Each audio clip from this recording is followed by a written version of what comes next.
کشمیر کے اس پار محض ایک کہانی نہیں بلکہ یہ اہل کشمیر کے جذبوں، جدوجہد، قربانیوں اور استقامت کی ایسی قابل فخر تاریخ ہے جس کا ایک ایک حرف سچ ہے۔ یہ ایک ایسے نوجوان کی کہانی ہے جس نے آزاد خطے میں آنکھ کھولی، مگر اس نے سیز فائر لائن کے اس پار بسنے والے بھائیوں کے درد کی کسک اپنے سینوں میں محسوس کی۔ یہ احساس جذبے میں ڈھلا، جذبہ جنون میں تبدیل ہوا اور اس نوجوان نے اللہ کی رضا اور کشمیر کی آزادی کے لیے برف زاروں کو پاپیادہ عبور کیا، خطرناک جنگلوں میں بسیرا کیا، بھارتی فوجیوں کے گولوں پر جھپٹا، ان کو گولیوں سے چھلنی کیا، اپنے پیاروں کے خون آلود لاشیں اٹھائے، کشمیر کے نہتے لوگوں کے جذبہ آزادی، پاکستان سے محبت اور ان کی حیرت انگیز قربانیوں اور جرأتوں کو اپنی آنکھوں سے دیکھا۔ یہ داستان اس نوجوان کی انہی شب و روز کے مشاہدات پر مشتمل یادداشتیں ہیں۔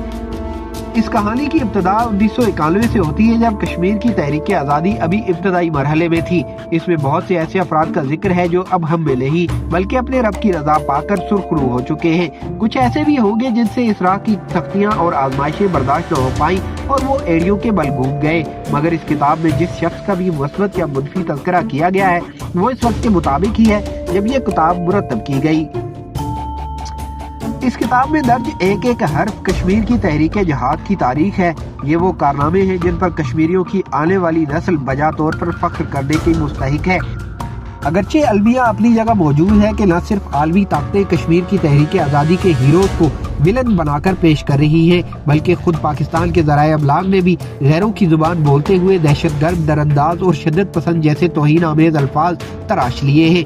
اس کتاب میں درج ایک ایک حرف کشمیر کی تحریک جہاد کی تاریخ ہے۔ یہ وہ کارنامے ہیں جن پر کشمیریوں کی آنے والی نسل وجہ طور پر فخر کرنے کی مستحق ہے۔ اگرچہ المیہ اپنی جگہ موجود ہے کہ نہ صرف عالمی طاقتیں کشمیر کی تحریک آزادی کے ہیروز کو ویلن بنا کر پیش کر رہی ہیں، بلکہ خود پاکستان کے ذرائع ابلاغ نے بھی غیروں کی زبان بولتے ہوئے دہشت گرد، درانداز اور شدت پسند جیسے توہین آمیز الفاظ تراش لیے ہیں۔ اس موقع پر اس کتاب کی اشاعت اس لیے بھی ضروری سمجھی جاتی ہے تاکہ کشمیر کی تحریک کا اصل چہرہ لوگوں کو دکھایا جا سکے، جس میں دہشت گردی کا شائبہ تک نہیں، بلکہ یہ جدوجہد تو بھارتی فوج کی دہشت گردی کے خلاف رد عمل ہے، مگر اس رد عمل میں بھی کوئی بے گناہ نشانہ نہیں بن رہا۔ میں نے یہ کتاب 1992 میں مرتب کی اور کشمیری مجاہدین کے ترجمان 15 روزہ جہاد کشمیر میں قسطوار شائع ہوتی رہی۔ جہاد کشمیر کے مدیر جناب عبدالہادی احمد خصوصی شکریہ کے مستحق ہیں جنہوں نے اس کتاب پر نظر ثانی کی، اس میں زبان و بیان کی کمزوریاں دور کی اور اس کی نوک پلک درست کر کے اسے ایک خوبصورت پیرائے میں اشاعت کے قابل بنایا۔ کتاب میں جناب شمشیر خان کے مقبوضہ کشمیر کے 2 سفروں کی روداد ہے، مگر ابھی یہ داستان نامکمل ہے۔ جب تک کشمیر کا جہاد اپنے منطقی انجام تک نہیں پہنچ جاتا، کشمیر کے افق پر صبح آزادی کا نور طلوع نہیں ہوتا، یہ کتاب نامکمل رہے گی۔